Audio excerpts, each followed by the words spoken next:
Good morning students, कैसे हैं आप लोग। Welcome to Paras online education classes. आज बच्चों हमारा जो डिस्कशन टॉपिक है वो है एटॉमिक स्ट्रक्चर ऑफ एटम, परमाणु संरचना। बहुत ही इनिशियल चैप्टर है बच्चों, और वैसे अगर अपने सिलेबस के हिसाब से देखें तो ये second unit of the syllabus है बच्चों। एटॉमिक स्ट्रक्चर के अंदर अगर हम लोग बात करें तो यूँ कह सकते हैं कि सबसे पहले हम लोग ये बात कर सकते हैं एटम एक्चुअल में है क्या, व्हाट इज एटम। तो बच्चों एटम एक ग्रीक शब्द है बच्चों। कौन सा शब्द है? ग्रीक शब्द है बच्चों, ग्रीक वर्ड है बच्चों। और इस ग्रीक वर्ड के अंदर ये जिससे लिया गया है एटम, वो वर्ड है एटोमियोज। एटोमियोज का मतलब हो गया बच्चों, ये भी दो शब्दों के कॉम्बिनेशन से बनता है, कॉम्बिनेशन ऑफ टू वर्ड्स। ए मतलब नॉन और टम जिसका मतलब है कट या डिवीजन, कट या डिवीजन। नॉन मतलब नहीं, कट मतलब काटना, काटना या बांटना। तो यूं कह सकते हैं कि वह पदार्थ का वह सूक्ष्म कण जिसे काटा नहीं जा सकता या बांटा नहीं जा सकता, the smallest particle of the substance which can not be cut और divide is known as atom. It is undivisible बच्चों। इंडिया के अंदर अगर ऐतिहासिक पृष्ठभूमि इसकी देखें तो सबसे पहले महर्षि कणाद ने इसके बारे में बताया और बात वही रखी कि किसी पदार्थ का सूक्ष्म कण या भाग होता है, अगर किसी पदार्थ को हम लोग डिवाइड करते चले जाएं तो जो सबसे छोटा पार्टिकल बचेगा उसको कहेंगे हम लोग परमाणु। और इसे काटा या बांटा नहीं जा सकता। बाद में उसके बाद में और फर्दर इसके बाद में जो अगला बंदा आया जिसने परमाणु के बारे में बात बताई वो था बच्चों जॉन डाल्टन, जिसको डाल्टन के नाम से भी जानते हैं आप लोग, जॉन डाल्टन। और इसके बारे में हम लोगों ने some basic concept of chemistry वाले चैप्टर में बच्चों पढ़ा था। Some basic concept of chemistry के अंदर जब हम लोगों ने पढ़ा था बच्चों तो ये बता दिया था डाल्टन ने कि परमाणु किसी भी पदार्थ का वह सूक्ष्मतम कण है जिसे काटा या बांटा नहीं जा सकता। एक ही तत्व के सभी परमाणु समान होते हैं, मतलब उनके भौतिक और रासायनिक गुण समान होते हैं, जबकि अलग अलग यौगिकों के भौतिक और रासायनिक तत्वों के परमाणुओं के भौतिक और रासायनिक गुण अलग अलग होते हैं। इसके अलावा इन्होंने ये भी बता दिया कि किसी भी रासायनिक अभिक्रिया में केवल परमाणु भाग लेते हैं। डाल्टन ने अपने इस परमाणु सिद्धांत के बारे में अगर हम लोग बात करें बच्चों तो डाल्टन का परमाणु सिद्धांत क्या था। हेडिंग लिखिए, डाल्टन का परमाणु सिद्धांत। बहुत सारी बातें कही जा सकती हैं लेकिन आप तो बिल्कुल सिंपल सी बात याद रखिए कि डाल्टन ने ये कहा कि परमाणु किसी भी पदार्थ का सूक्ष्मतम कण है जिसको जो अविभाज्य है, अविभाज्य है, अर्थात इसको काटा या बांटा नहीं जा सकता है। ये थ्योरी तब तक रही बच्चों जब तक कोई भी माइक्रोस्कोपिकल मॉडल लोगों के सामने नहीं आया एटम का। और ये थ्योरी लंबे टाइम तक इसलिए भी चली क्योंकि उसकी वजह ये थी बच्चों कि हमने लॉ ऑफ केमिकल कॉम्बिनेशन पढ़ा था, रासायनिक संयोग के नियम, जिसके अंदर द्रव्यमान संरक्षण का नियम, स्थिर अनुपात का नियम और गुणित अनुपात के नियम की व्याख्या प्रॉपर वे में कर पाया सिद्धांत, इसलिए ये सिद्धांत चलता रहा बच्चों।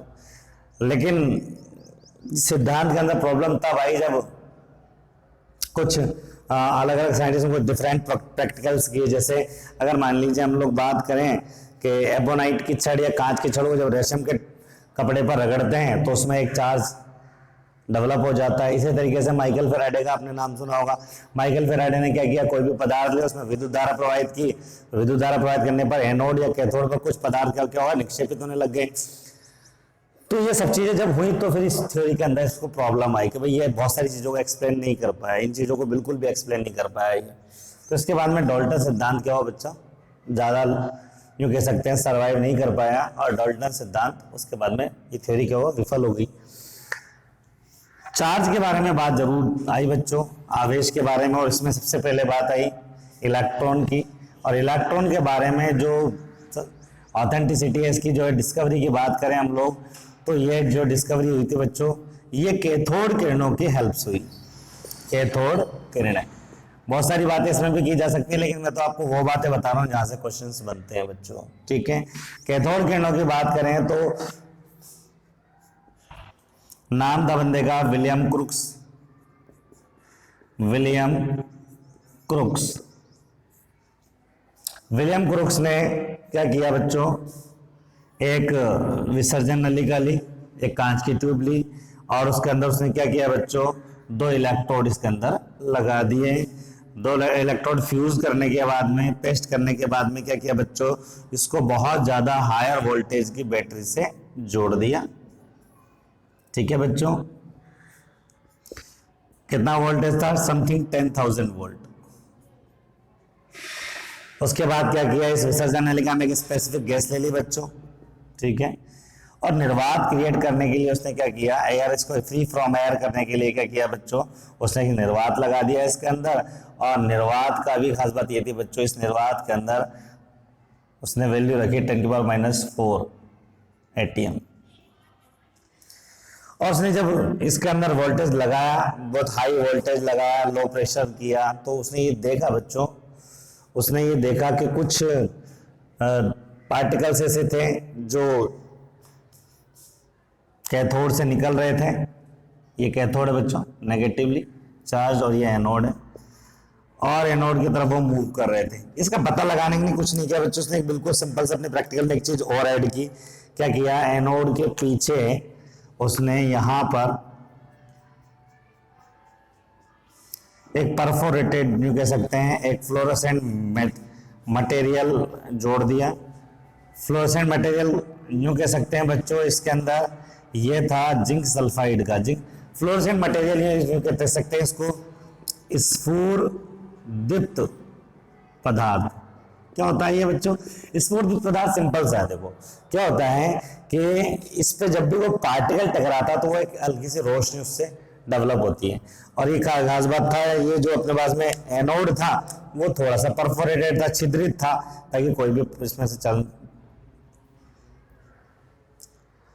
पार्टिकल पास हो जाए। तो जब पार्टिकल एनोड, कैथोड से निकल के एनोड की तरफ मूव किए, तो पता लगा कि साहब कोई पार्टिकल्स हैं, कोई रेज की फॉर्म में जो चल रहे हैं, और कैथोड से चल के एनोड की तरफ आ रहे हैं। चूंकि इनकी जो नेचर थी वो नेगेटिवली चार्ज थी, ये ऋणात्मक थे, इसीलिए इनको जो है बच्चों क्या कहा गया, इन पार्टिकल्स को कहा गया नेगाट्रॉन। क्या कहा गया बेटा, नेगाट्रॉन। और नेगाट्रॉन से ही बाद में चल के इसको इलेक्ट्रॉन कहा गया, ठीक है। नाम तो इसका स्टोनर ने दिया, डिस्कवरी इसकी जे थॉमसन ने की थी बच्चों।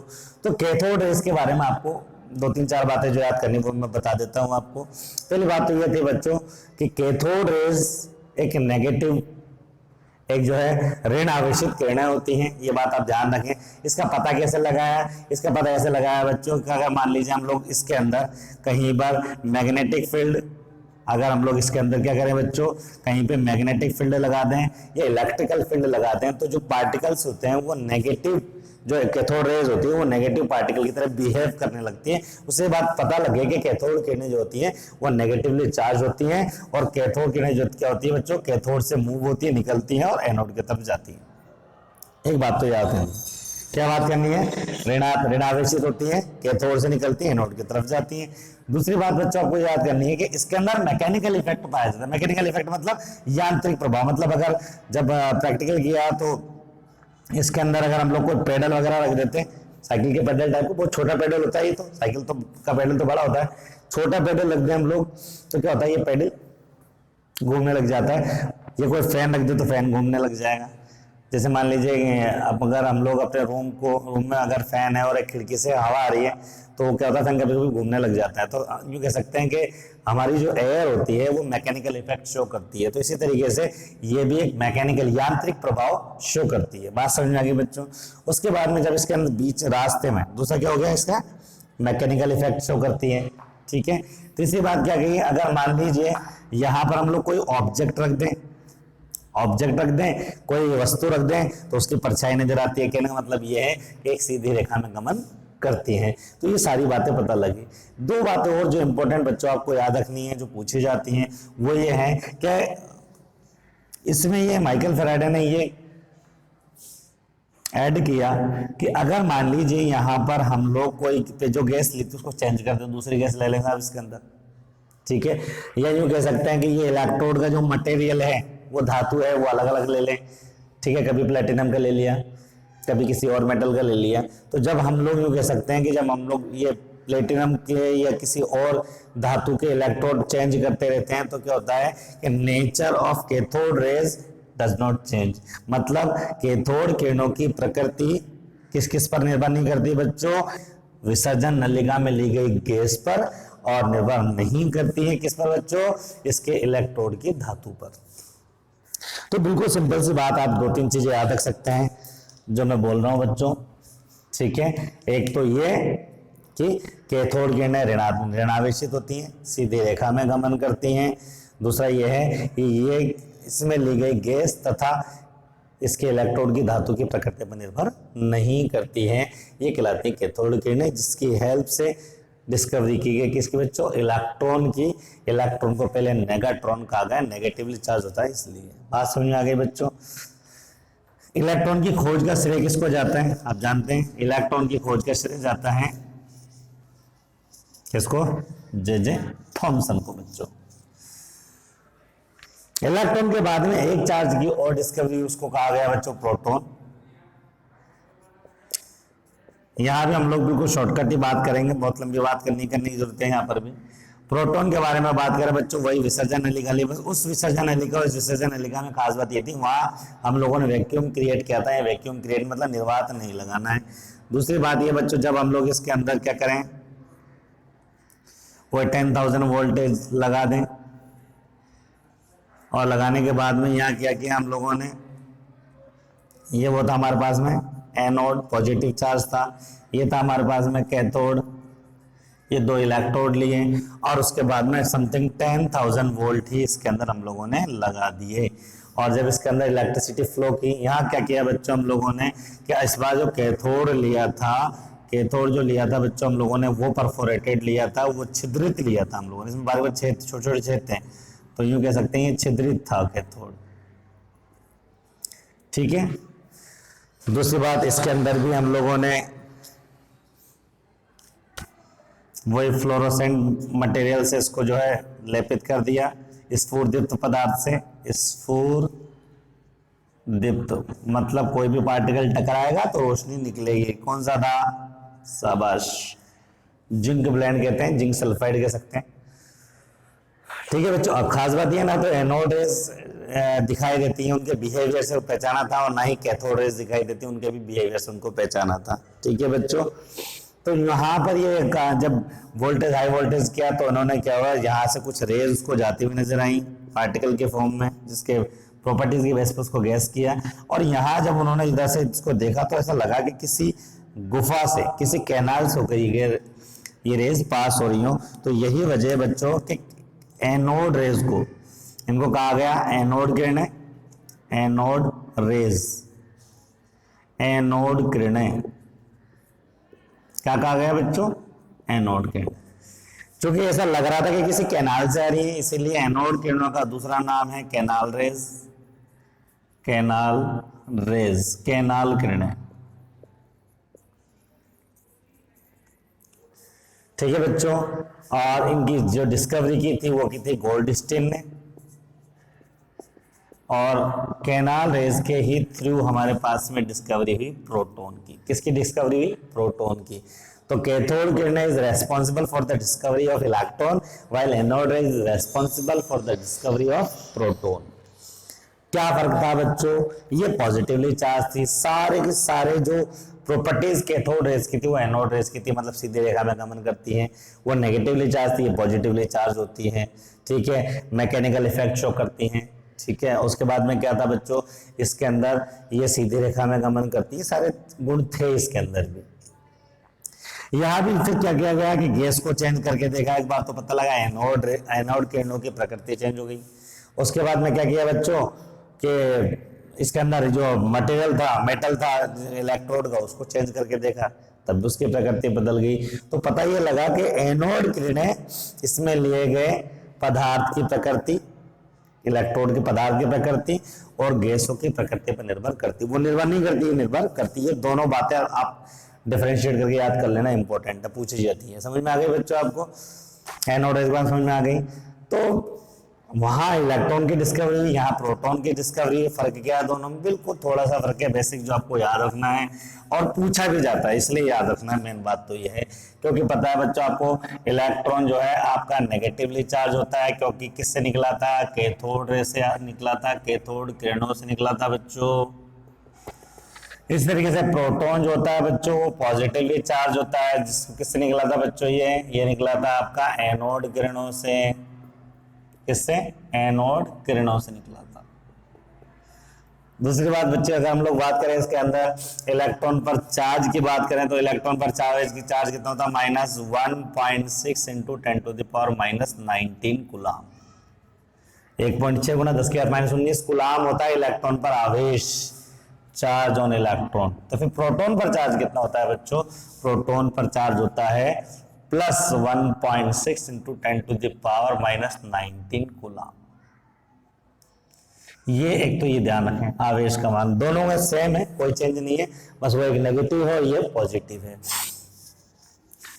इसके अलावा बच्चों अगर हम लोग इसके द्रव्यमान की बात करें, अगर इन दोनों के द्रव्यमान की बात करें तो इसका होता है 9.1 इंटू 10⁻31 किलोग्राम। किलोग्राम में ध्यान रखना, ग्राम नहीं है, ग्राम की बात करेंगे 3 पावर कम कर देंगे, ठीक है। और इसका होता है कितना होता है? 1.67 इंटू 10⁻⁻27 कितना हो गया? किलोग्राम। दोनों के अगर मास की बात करें तो मास ऑफ इलेक्ट्रॉन जो होता है 1.1/1837 टाइम मास ऑफ प्रोटॉन के इक्वल होता है। मतलब मास ऑफ इलेक्ट्रॉन बहुत कम होता है as compare to mass of proton के। मतलब अगर इलेक्ट्रॉन का आप 1837 गुना करोगे तब ये मास ऑफ प्रोटॉन के इक्वल होगा बच्चों, ठीक है। ये इनका द्रव्यमान था।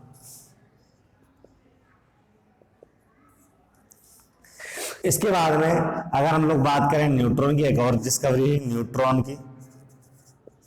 तो छोटी छोटी सी क्वेश्चन पूछते हैं, मतलब इसके अंदर बिल्कुल इनिशियल टाइप के क्वेश्चंस आपको याद रखना है। न्यूट्रॉन पर अगर हम लोग आवेश की बात करें, अच्छा डिस्कवरी की बात करें, न्यूट्रॉन की डिस्कवरी किसने की थी? किसने की थी बताओ, बोलो सही जवाब। किसने की थी? चैडविक ने, जेम्स चैडविक।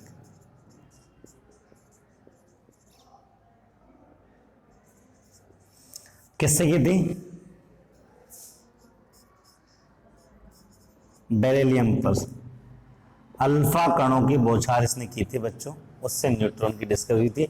और ऐसे बताया कि दुनिया में सबसे हल्का जो प्रोटॉन होता, न्यूट्रॉन होता है और प्रोटॉन होता है, सबसे हल्का प्रोटॉन किसका होता है? हाइड्रोजन का होता है। और यहां पर इसने कहा कि इसके अलावा भी कुछ कण ऐसे हैं, कुछ कण ऐसे हैं बच्चों जो कोई चार्ज नहीं रखते हैं, जिन पर कोई आवेश नहीं होता है, और उसको बताया बच्चों इसने न्यूट्रॉन, ठीक है बच्चों। न्यूट्रल होता है, ना पॉजिटिवली चार्ज होता है ना नेगेटिवली चार्ज होता है। बात समझ आ गई है आपको? तो यूं जगह आप यूं कर सकते हैं कि इलेक्ट्रॉन, प्रोटॉन और न्यूट्रॉन का अगर डिस्कवरी याद करना चाहें तो उसको ऐसे याद कर सकते हैं, ईंट पग नाचो। इलेक्ट्रॉन की डिस्कवरी किसने की? थॉमसन ने।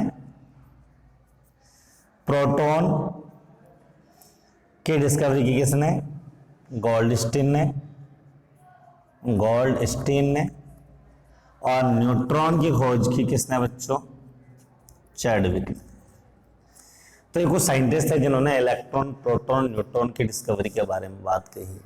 तो डाल्टन की थ्योरी अब खतरे में आ गई थी, क्योंकि इलेक्ट्रॉन, प्रोटॉन और न्यूट्रॉन मतलब एटम को डिवाइड करके ये बताया जा चुका था। इसके अलावा मेसोन कुछ पार्टिकल थे, पॉजिट्रॉन कुछ पार्टिकल थे, एंटी न्यूट्रिनो कुछ पार्टिकल थे। हालांकि उनका वेट बहुत कम था, नेग्लिजिबल था, तो इसलिए उनको क्या है, ज्यादा माना नहीं, मैंने तो इलेक्ट्रॉन प्रोटॉन और न्यूट्रॉन को ही माना कि इसके ऊपर इसकी वजह से एटम पे इफेक्ट हो रहा था, तो इसलिए यूं कहा गया कि डाल्टन की थ्योरी फेल होने के बाद में, फेल होने की वजह थी इलेक्ट्रॉन प्रोटॉन न्यूट्रॉन का पाया जाना परमाणु में, और इसको समझाने के लिए जो अगली थ्योरी थी वो थी थॉमसन थ्योरी। हेडिंग लिखेंगे थॉमसन सिद्धांत।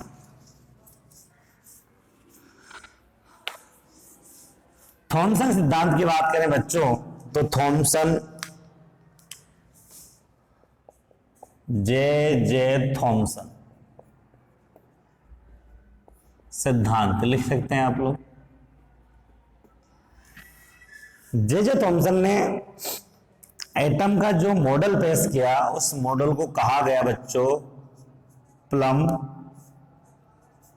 Pudding model. Plum pudding model था बच्चों। प्लम पुडिंग मॉडल या इसको हम लोग प्लम रेजिन मॉडल भी बोलते हैं, रेजिन मॉडल। इसको हम लोग तरबूज मॉडल भी बोलते हैं, तरबूज मॉडल भी बोलते हैं, वाटरमेलन मॉडल। ठीक है, जिसकी तुलना अगर हम लोग बात करें तो बात कर सकते हैं मोतीचूर के लड्डू से।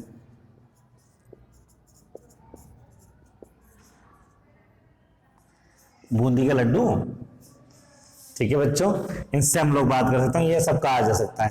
कंसेप्ट क्या था, तो बच्चों जे थॉमसन ने कहा कि परमाणु की जो संरचना होती है, क्योंकि पॉजिटिव और नेगेटिव चार्ज का अस्तित्व उसको बताना था, तो इसने कहा कि देखो भाई परमाणु की जो संरचना होती है वो प्लम पुडिंग के समान होती है। ये एक केक था, ठीक है, और अगर हम लोग इंडिया की बात करें तो इसको तरबूज के फॉर्म में मान सकते हैं, या बूंदी वाले जो लड्डू होते हैं मोतीचूर लड्डू की तरह मान सकते हैं। उसने कहा कि जिस तरीके से तरबूज के अंदर मोस्ट ऑफ पार्ट, जिसको हम लोग खाने योग्य पार्ट बोलते हैं, पल्प बोलते हैं, खाने योग्य पार्ट होता है वो धनात्मक होता है, धनावेशित होता है, और वो पार्ट जहां पर कहीं कहीं बीज लगे होते हैं यूनिफॉर्मली, उसके अंदर कहीं कहीं बीज लगे होते हैं तरबूज के अंदर, या यूं कहें बूंदी वाले लड्डू के अंदर इलायची के दाने जो लगे होते हैं कहीं कहीं, उसने कहा ये ऋणावेशित होते हैं। तो बच्चों खास बात ये थी कि जो प्लम था वो तो था इसका, क्या था बच्चों, प्लम तो था आपका धनावेशित भाग, ठीक है, जिसको इसने कहा आपका पल्प, ठीक है, तरबूज वाला भाग था, और पुडिंग जो था बच्चों, ठीक है, वो बीज वाला भाग था। तो इसलिए कहा कि तरबूज के अंदर जिस तरीके से ये दाने लगे होते हैं इलायची के, इस तरीके से परमाणु की संरचना में कहीं कहीं जो है नेगेटिव आवेश पाया, नेगेटिव चार्ज पाया जाता है, और मोस्ट ऑफ पार्ट्स का पॉजिटिवली चार्ज होता है। ये बात कही जे थॉमसन ने, लेकिन ये थ्योरी इसलिए फेल हो गई कि ये भी बहुत सारी चीजें नहीं समझा पाया था। दूसरी बात ये थी बच्चों कि यहाँ पर लोग ये भी कह सकते थे कि ऐसा पॉजिटिव नेगेटिव मिलके एक दूसरे को न्यूट्रल क्यों नहीं कर रहे हैं, तो ये भी बात नहीं समझा पाया, इसलिए थॉमसन सिद्धांत फेल हो गया। इसमें याद रखने वाली बात इतनी सी है आपकी कि इसके सिद्धांत को कहा जाता है प्लम पुडिंग मॉडल, ठीक है, प्लम रेजिन मॉडल भी कहा जाता है। प्लम पुडिंग एक उस वहाँ एक केक मिलता था उसका नाम था बच्चों, ठीक है, और प्लम पुडिंग में दो वर्ड हैं, प्लम और पुडिंग, ठीक है बच्चों, याद रहेगा आपको। तो ये था जे थॉमसन सिद्धांत। जे थॉमसन सिद्धांत के बाद में जो अगला था वो था बच्चों हमारे पास में रदरफोर्ड सिद्धांत। क्या था बच्चों, रदरफोर्ड सिद्धांत। नेक्स्ट हेडिंग लिखेंगे आप लोग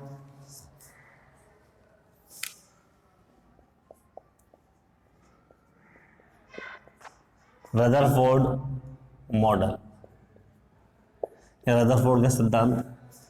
जे थॉमसन के बाद में अगली थ्योरी जिसने एटम के स्ट्रक्चर के बारे में बात की बच्चों वो था रदरफोर्ड। कौन था, रदरफोर्ड। रदरफोर्ड ने क्या किया बच्चों, एक गोल्ड फॉइल लिया, एक सोने की पन्नी ली, स्वर्ण पन्नी का,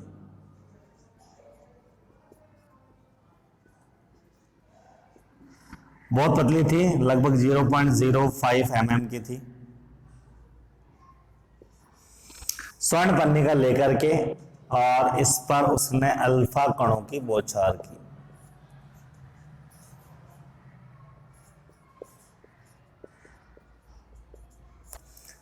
ठीक है बच्चों, इसके चारों तरफ पता लगे पार्टिकल कहां जाएंगे, इसके लिए यहां पर इसको एक जिंक सल्फाइड से लेपित एक उसने एरिया लगाया। ये फ्लोरोसेंट मेटर जो अभी तक बताया हूं मैं आपको, जिंक सल्फाइड की। ठीक है, जब उसने अल्फा कणों की बौछार की तो उसने क्या नोटिस किया बच्चों कि मोस्ट ऑफ पार्टिकल तो क्या हुआ, इसको पार कर गए।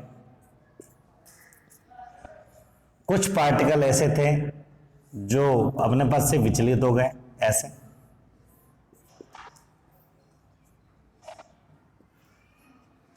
स्वर्ण पन्निका है ये बच्चों।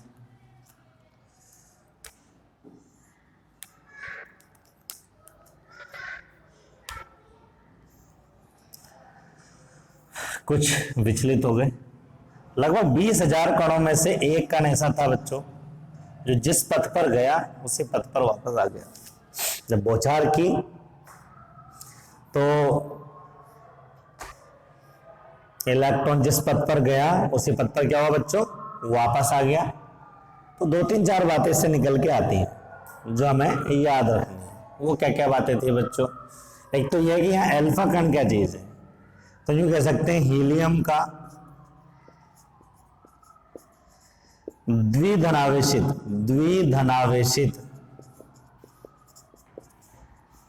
हीलियम का द्विधनावेशित, ठीक है, नाभिक कहलाता है आपका अल्फा पार्टिकल, अल्फा कण। ये ध्यान रखना है आपको। ठीक है, जब अल्फा कणों की बौछार की स्वर्ण पन्निका पर तो 20,000 में से कुछ 15,000 होते हैं, कुछ 10,000 कहते हैं।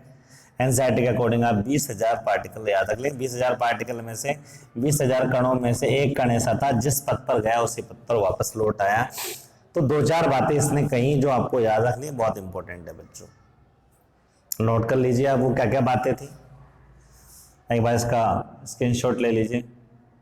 ले लिया? ये अल्फा कणों की बौछार कर रहे हैं, कुछ पार्टिकल सीधे चले गए, कुछ विक्षेपित हो गए अपने रास्ते से, पॉजिटिव नेगेटिव, पॉजिटिव थे। तो हमको ये बात मालूम था कि अगर समान आवेश होते हैं तो प्रतिकर्षित होते हैं। ये भी पॉजिटिव अल्फा पार्टिकल और नाभिक भी पॉजिटिव था।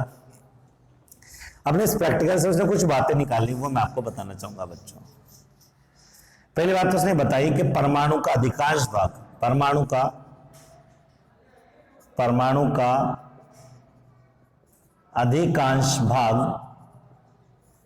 अधिकांश भाग रिक्त होता है। क्या होता है बच्चों? परमाणु का अधिकांश भाग क्या होता है? रिक्त होता है, खाली होता है। यही वजह थी कि अल्फा पार्टिकल उसको पार कर गए। क्लियर? दूसरी बात क्या कही उसने? दूसरी बात ये कही बच्चों, परमाणु का अधिकांश भाग खाली होता है। दूसरी बात क्या कही बच्चों उसने कि परमाणु के केंद्र में एक प्रबल धनावेश पाया जाता है। क्या पाया जाता है बच्चों? प्रबल धनावेश पाया जाता है। मतलब यूं कह सकते हैं कि अल्फा पार्टिकल भी पॉजिटिव और नाभिक कोई पॉजिटिव पार्ट है स्ट्रॉन्ग, जब भी तो उसको रिपेल करेगा, जब भी तो प्रतिकर्षित करेगा, पाया जाता है। तीसरी बात जो उसने कही बच्चों वो ये इंपॉर्टेंट थी, वो आपको याद रखनी है। इसने कहा कि देखो अगर हम लोग बात करें नाभिक की, जिसको इसने कहा प्रबल धनात्मक पाया जाता है, उसको इसने नाभिक कहा बच्चों। नाभिक में इसने कहा 2 कण पाए जाते हैं, एक प्रोटॉन पाया जाता है और एक न्यूट्रॉन पाया जाता है। नाभिक में 2 कण पाए जाते हैं, प्रोटॉन और न्यूट्रॉन, और इस प्रोटॉन और न्यूट्रॉन को ही मिलाकर के हम लोग बोलते हैं बच्चों न्यूक्लियॉन। क्या बोलते हैं? न्यूक्लियॉन। तो जब न्यूक्लियॉन की बात करें मतलब it means proton and neutron. चौथी बात हमें जो याद रखनी है कि परमाणु का जो आकार था वो था 10⁻⁻10 मीटर। ये परमाणु का आकार था बच्चों, परमाणु का आकार। और नाभिक का आकार था वो 10⁻15 मीटर था। यह नाभिक का आकार था। नाभिक का आकार, परमाणु का आकार 10 की घात -10 मीटर और नाभिक का आकार 10 की घात -15 मीटर था। ठीक है, इसने एक बात और कही कि नाभिक के चारों ओर वृत्ताकार कक्षाओं में मैं 5th पॉइंट इधर लिख रहा हूं बच्चों, स्पेस का थोड़ा प्रॉब्लम है, यहां लिखा वृत्ताकार कक्षाओं में, बस ये वर्ड ही इसके लिए बहुत दुखदाई बना बच्चों। वृत्ताकार कक्षाओं में इलेक्ट्रॉन चक्कर लगाता है। नाभिक में तो प्रोटॉन और न्यूट्रॉन होता है, इलेक्ट्रॉन के चारों तरफ क्या करता है बच्चों, रिवॉल्व करता है, चक्कर लगाता है। तो लोगों ने कहा कि भाई जब चक्कर लगाएगा तो स्पेक्ट्रम बनाएगा ना, हमने कहा बिल्कुल स्पेक्ट्रम बनाएगा। इस स्पेक्ट्रम को उसने कहा कि ये स्पेक्ट्रम होता है सतत स्पेक्ट्रम। तो परमाणु का अधिकांश भाग रिक्त होता है, केंद्र में एक प्रबल धनात्मक भाग पाया जाता है। ठीक है, नेक्स्ट बताया नाभिक को, जिसे नाभिक कहा जाता है, नाभिक में प्रोटॉन और न्यूट्रॉन होते हैं। पर नाभिक का आकार 10 मीटर और परमाणु का आकार 10 मीटर, जबकि नाभिक का आकार 10 -15 मीटर होता है। इलेक्ट्रॉन्स के चारों तरफ चक्कर लगाता है नाभिक के चारों ओर, और ये एक सतत स्पेक्ट्रम का निर्माण करता है। तो लोगों ने एक सवाल किया कि भाई एक बात बताइए आप कि जब ये नाभिक है, जिसमें नाभिक आप पॉजिटिव बता रहे हो, जिसके अंदर 2 चार्ज बता रहे हो आप, प्रोटॉन एंड न्यूट्रॉन, और ये इलेक्ट्रॉन रिवॉल्व कर रहा है चारों तरफ। तो जब रिवॉल्व करेगा, घूमेगा तो क्या होगा भैया, एनर्जी लॉस तो होगी ना भाई। अगर मान लीजिए हम भी किसी सेंटर के चारों तरफ घूमते हैं, क्या होगा, कितने चक्कर लगा सकते हैं, 5, 7, 8, 10, 12, 20, उसके बाद क्या होगा, थक जाएंगे ना। और थक जाएंगे तो क्या होगा बच्चों, एनर्जी लॉस है तो रुकना पड़ेगा, रुकेंगे नहीं तो क्या होगा, गिरोगे आप। सिंपल सी बात ये है, तो इलेक्ट्रॉन भी जब चक्कर लगाएगा तो क्या होगा बच्चों, थक जाएगा, मतलब एनर्जी खत्म हो जाएगी, और एक दिन क्या होगा, इसके अंदर ये ऐसे चक्कर लगाते इसमें गिर जाएगा। और कहने का मतलब ये परमाणु का अस्तित्व नष्ट हो जाएगा। तो सबसे बड़ा फेलियर ये था कि ये परमाणु के स्थायित्व के बारे में कोई बात नहीं कर पाया। परमाणु के स्थायित्व के बारे में कोई बात नहीं कर पाया कि इलेक्ट्रॉन जब चक्कर लगा रहा है, एनर्जी लॉस हो रहा है, तो फिर ये नाभिक में क्यों नहीं गिर रहा है, ये नहीं बता पाया। दूसरी बात बच्चों, इसने ये कहा कि जब इलेक्ट्रॉन चक्कर लगाता है तो वो सतत स्पेक्ट्रम का निर्माण करता है। बाद में प्रयोगों द्वारा ज्ञात किया कि सतत स्पेक्ट्रम था ही नहीं, ये तो रेखीय स्पेक्ट्रम था। कौन सा स्पेक्ट्रम था, रेखीय स्पेक्ट्रम था। आप कहेंगे सर ये स्पेक्ट्रम तो समझ में आता है, लेकिन ये सतत और रेखीय का मतलब क्या है, इसको वैसे याद कर सकते हैं, मैं बता देता हूँ। स्पेक्ट्रम का तो मतलब होता है आपको रंगीन जो पट्टी होती है, कलर्स की जो स्ट्रिप्स होती है, कलर जो बहुत सारे कलर मिक्स होते हैं, उसको स्पेक्ट्रम कहते हैं। आपने छोटी क्लास में पढ़ा हुआ है, 10th क्लास में पढ़ा होगा आपने कि जब कोई श्वेत प्रकाश किसी प्रिज्म से होकर गुजरता है तो वह रंगीन पट्टी में बदल जाता है, 7 रंगीन पट्टी में रंगों में बदल जाता है, तो उसको हम लोग उस रंगीन पट्टी को स्पेक्ट्रम कहते हैं। अब स्पेक्ट्रम 2 टाइप की मैं यहाँ बता रहा हूँ, सतत स्पेक्ट्रम और रेखीय स्पेक्ट्रम। बिल्कुल सिंपल सी बात आप ये ध्यान रख सकते हैं कि मान लीजिए अभी कुछ टाइम पहले हमारा एक त्यौहार निकला है, बहुत फेमस है इंडिया का, भाईचारे का, तो इसको हम लोग होली का त्यौहार कहते हैं। अगर मान लीजिए हम लोग यूँ कहें बच्चों कि हम लोग 7 डिफरेंट कलर लेकर के एकदम उसको मिक्स करके डाल दें, पहले रेड कलर डाल दिया, फिर उसी में मिक्स कर दिया, ग्रीन कलर डाल दिया, उसके बाद में वायलेट कलर डाल दिया, तो पता लगा कि हम लोग, पता तो लगेगा कि कलर्स हैं उसके अंदर, लेकिन अलग अलग नहीं होंगे, मिक्स होंगे, इंटरमिक्स होंगे। तो जब कलर इंटरमिक्स होते हैं और ये पता नहीं होता है कौन सा कलर कहाँ से शुरू होता है, तो उसको कहते हैं हम लोग रेगुलर स्पेक्ट्रम या सतत स्पेक्ट्रम। लेकिन मान लीजिए वहीं उस कलर्स की आप स्ट्रिप बना दो कि साहब ये हमने बनाया, ये पिंक कलर की स्ट्रिप्स होगी, एक पट्टी बना दिया आपने पिंक कलर की, ठीक है बच्चों। उसके बाद में फिर आपने क्या करा, एक येलो कलर की स्ट्रिप्स बना दी, ठीक है, पीले रंग की। फिर उसके बाद में आपने क्या किया बच्चों, एक ऑरेंज कलर की स्ट्रिप्स बना दी। तो क्या मतलब है, जब जो स्पेक्ट्रम के अंदर जो कलर्स होते हैं वो एक पट्टिकाओं के रूप में होता है, जो स्पष्ट आपको नजर आते हैं, वो कहलाता है आपका रेखीय स्पेक्ट्रम। दोनों में फर्क समझ में आया आपको? तो थ्योरी के फेल होने का मतलब, वजह क्या थी, वो क्लियर हो गई है आपको। तो एक तो ये नहीं बता पाया कि नाभिक के स्थायित्व के बारे में, परमाणु का स्थायित्व कैसा होगा कि नहीं होगा, इलेक्ट्रॉन गिर जाएगा क्यों नहीं गिर रहा है, और दूसरा ये क्या है कि स्पेक्ट्रम के बारे में गड़बड़ी कर गया। उसके बाद में इसको क्लियर करने के लिए जो नेक्स्ट बंदा है उसका नाम था बच्चों निल्स बोर। क्या नाम था बच्चों? Nils bore. हेडिंग लिखिए निल्स बोर का परमाणु मॉडल। हेडिंग लिखिए निल्स बोर का परमाणु मॉडल। लिख लिए बच्चों?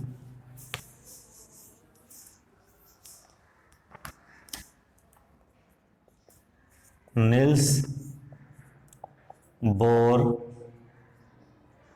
परमाणु मॉडल। अब निल्स बोर के बारे में, निल्स बोर के सामने दो चैलेंज थे चल रहे हैं। एक तो उसको ये बताना था जो बात लोगों में आम थी कि सब रदरफोर्ड ने थ्योरी दी है, लेकिन वो ये नहीं बता पा रहा है कि नाभिक रहेगा कि बाकी रहेगा। ऐसा तो होता नहीं है। नाभिक तो वो क्या कहते हैं, परमाणु रहेगा कि नहीं रहेगा। परमाणु तो स्थायी है, जबकि स्थायित्व के बारे में उसने कोई बात ही नहीं की। तो स्थायित्व के बारे में बताना था उसको कि इलेक्ट्रॉन रिवॉल्व कर रहा है, चक्कर लगा रहा है, तो गिर क्यों नहीं रहा है। एक स्पेक्ट्रम को सोल्व करना था, तो इसने दोनों चीजों को सोल्व किया। इसने कहा बच्चों कि जब बात उसकी ली, रदरफोर्ड की बात मानी इसने कि प्रोटॉन और न्यूट्रॉन नाभिक में है और इलेक्ट्रॉन उसके चारों तरफ चक्कर लगा रहा है। उसने कहा रदरफोर्ड ने कि जब इलेक्ट्रॉन नाभिक के चारों ओर चक्कर लगाता है तो उस पर दो बल कार्य करते हैं। क्या करते हैं बच्चों? दो बल कार्य करते हैं। ठीक है, एक होता है बच्चों सेंट्रीफ्यूगल फोर्स, सेंट्रीफ्यूगल फोर्स जिसको हम लोग बोलते हैं अपकेंद्रण बल। क्या बोलते हैं बच्चों? अपकेंद्रण बल। वैल्यू होती है इसकी Ze²/r²। एक और फोर्स इसमें काम करता है बच्चों, उस फोर्स को हम लोग बोलते हैं आकर्षण बल। क्या बोलते हैं बच्चों? सर ये Z²/r होता है। एक होता है बच्चों इसके अंदर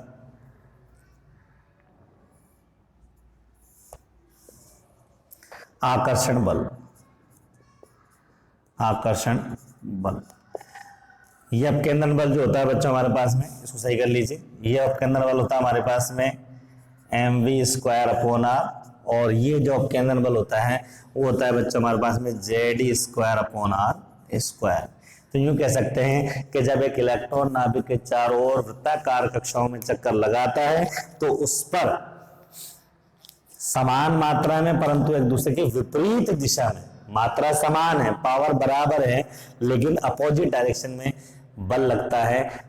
एक अपकेंद्रण बल है, दूसरा आकर्षण बल है। अपकेंद्रण बल का मान आपको याद रखना है mv²/r और आकर्षण बल का मान है Z²/r²। ये दोनों बल इलेक्ट्रॉन को मेंटेन रखते, गिरने देते। इसको यूं समझो आप कि मान लीजिए एक टेबल यहाँ रखा हुआ है, एक को मैं खींच रहा हूँ, मेरे बराबर के पावर का बंदा है उधर से खींच रहा है उसको, तो टेबल ना तो इधर आएगी ना उधर जाएगी, लेकिन जगह पर मूव करेगी ना, डांस करेगी जगह पे।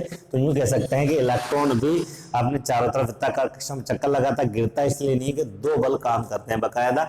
एक आकर्षण बल होता है और दूसरा अपकेंद्रण बल होता है। ये दोनों बल एक दूसरे के विपरीत दिशा में लगते हैं। दूसरी बात बच्चों इसके अंदर ध्यान रखनी, इलेक्ट्रॉन जब चक्कर लगाता तो उन्हीं कक्षाओं में चक्कर लगाता है जिसमें उसका कोणीय संवेग, जिसमें उसका कोणीय संवेग जिसको हम लोग बोलते हैं एंगुलर मोमेंटम, कोणीय संवेग होता है बच्चों, उसका मान होता है कोणीय संवेग mvr बराबर होता है nh/2π। तो निल्स बोर की दो बातें आपको याद रखनी है। जब इलेक्ट्रॉन नाभिक के चारों ओर चक्कर लगाता है तो उस पर दो बल कार्य करते हैं, आकर्षण और अपकेंद्रण बल। और दूसरी बात आपको याद रखनी है कि इलेक्ट्रॉन उन्हीं कक्षाओं में चक्कर लगाता है जिनमें कोणीय संवेग का मान mvr = nh/2π होता है। बात समझ में आ गई बच्चों? और फिर इन दोनों फोर्स का, इन अपनी थ्योरी का यूज करते हुए निल्स बोर ने बहुत सारी चीजें दी, जिसके अंदर एटॉमिक रेडियस आ जाता है। ठीक है, इसके बाद में एटॉमिक रेडियस के बाद में हमारे पास में एटॉमिक स्ट्रक्चर के अंदर जो इलेक्ट्रॉन रिवॉल्व करता है उसका वेग आ जाता है, उसकी ऊर्जा आ जाती है। सब हम लोग बात करेंगे। अब पहले 2 मिनट हमारी बात सुन लीजिए आप। इसके अंदर जो अब तक पढ़ा हम लोगों ने, जो खासकर जिन चीज़ों पर आपको ध्यान देना है वो सुन लीजिए बच्चों को, क्या क्या चीज़ है।